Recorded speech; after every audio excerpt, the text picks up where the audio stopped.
Hello, everybody. Welcome back to episode 2 of the podcast.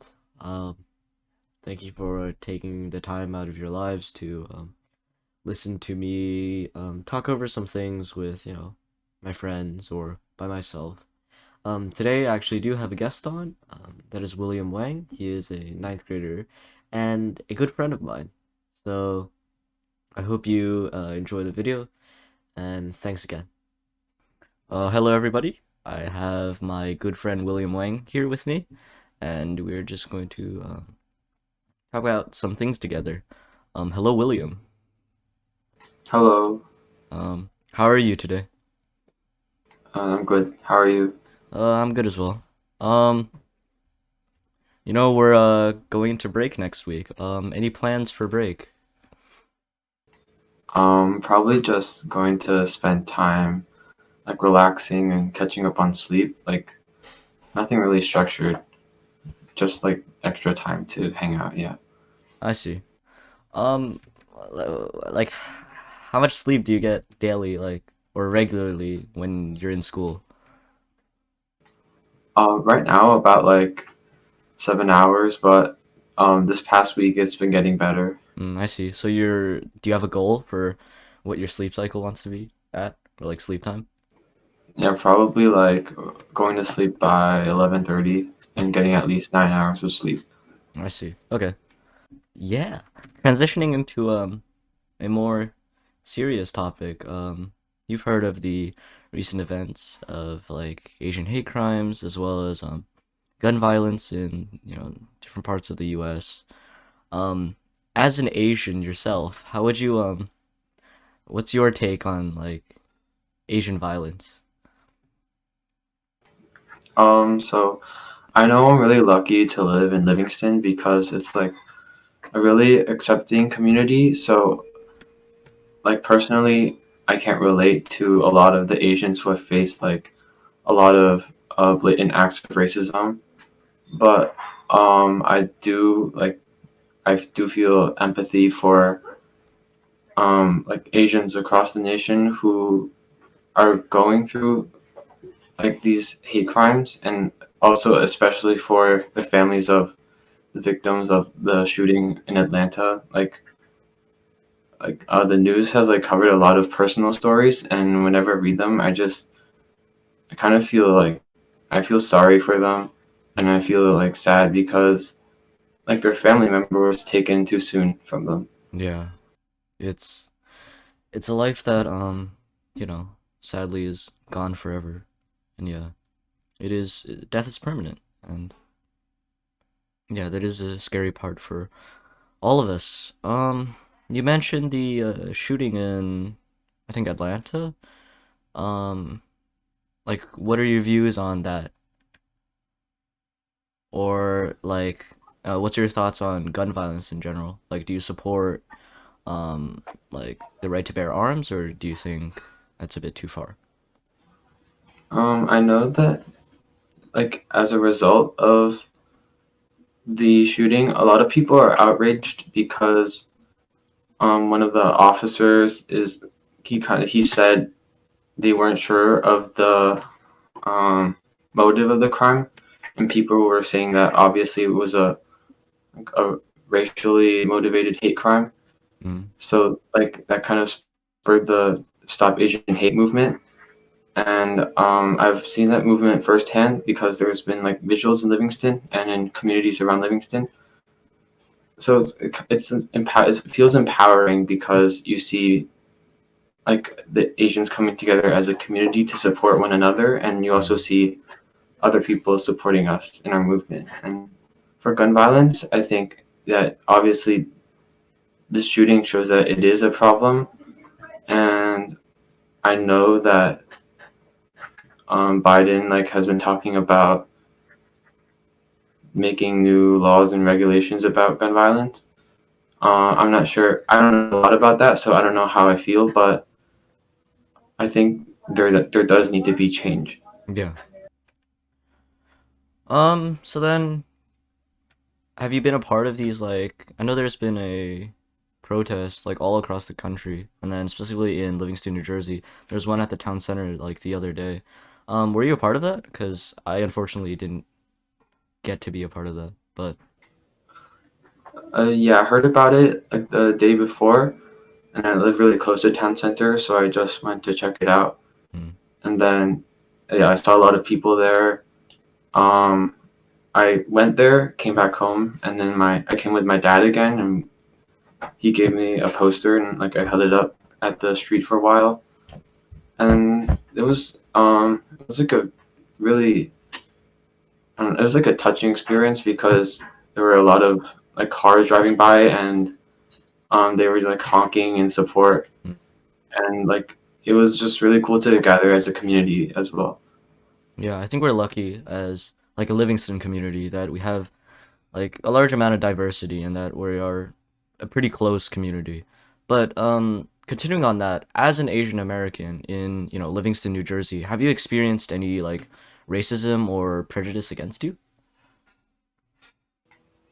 Uh, I would no, I wouldn't say I have, but that's probably because like I haven't had a lot of interactions kind of outside of like with Asian people, like obviously at school and like sometimes in public, but like most of the time it's just with my peers, so I haven't really like experienced those acts. Mm, Also, additionally, like Livingston as a community in general is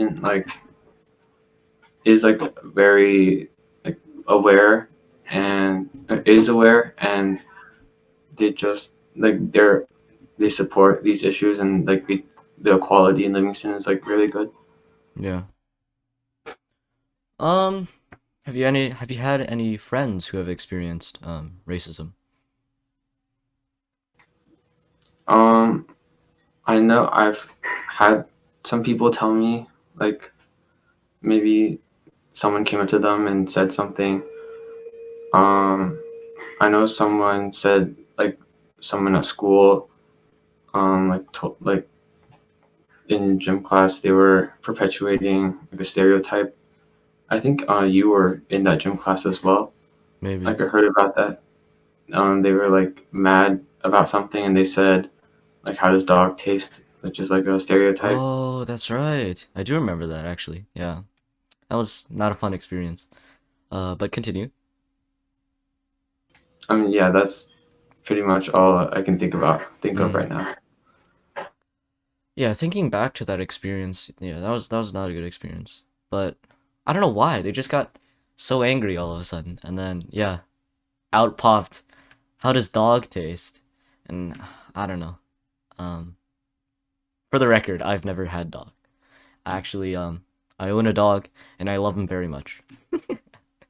But um how do you think like the issue of racism then should be what's the word for it? Like fixed but confronted? Uh you get the you get the meaning. How would you like um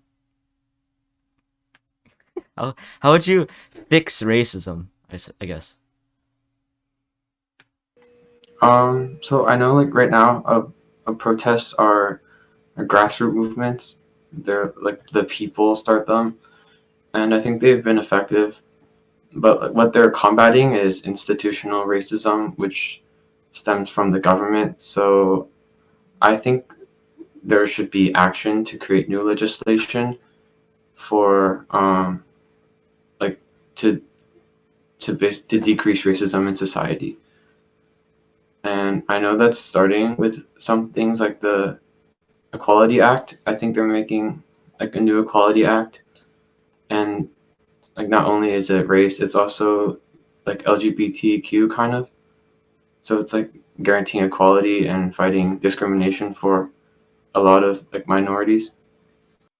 So for something that you want to be like, or like for a policy that you want to see change, like how far up on your list of things you want to see be different is racism? That's a wordy question, but essentially, yeah, how important is like racism being fixed to you? I would say it's at the top. right now because you see the media covering it a lot. So obviously, it's a really big problem in society, and like it affects a lot of people because so many people are people of color in the United States. And like personally, I'm Asian, so I think racism is like one of the main priorities I would have. And so, do you let, like, if you've had racist experiences, like, do you let that affect you, or how do you go about like handling or just being a Asian American in America? Well, I I would personally like not. I wouldn't let myself feel victimized by it because that's just giving the person like a victory. I know one time, kind of, I was in New York, like, at a train station or something, and someone came up to me and said, like, if like Asian people who leave their country become like corrupt or something. I don't know what she was talking about, but to me it sounded like she was like just saying that we should stay in our countries or something. But Mm, I just walked away. Like I didn't confront her. Maybe I should have, but I think the most important thing is like not to let them feel a sense of satisfaction for like getting to your head. of course. And now, um, have you ever been racist to other people? I don't think I have. I know this like an issue, so keep I try to keep like be aware about these things. So yeah, I can't remember anything. I don't think so. I've always been like I've been friends with people from other races and ethnicities from very young, and like I've never made jokes about their races or acknowledged their differences in offensive ways. So I don't think so. Yeah, of course. I don't think I think the majority of people are not racist, and even if they do, do racist things, it's like they're at heart not bad people. And transitioning back into gun violence with that the shooting in Boulder with the person who killed, I think, 10 people with like ages, I think it was like 25 to 60 or something. I don't know. I'm not sure, but that's like a general range. So a lot of people were killed. Um, what's your thoughts on like gun control, or how people have access to these, very dangerous and very capable of taking a lot of lives, like these firearms. Do you have opinion on gun control? Um, I think personally, like gun control is too lax right now in America.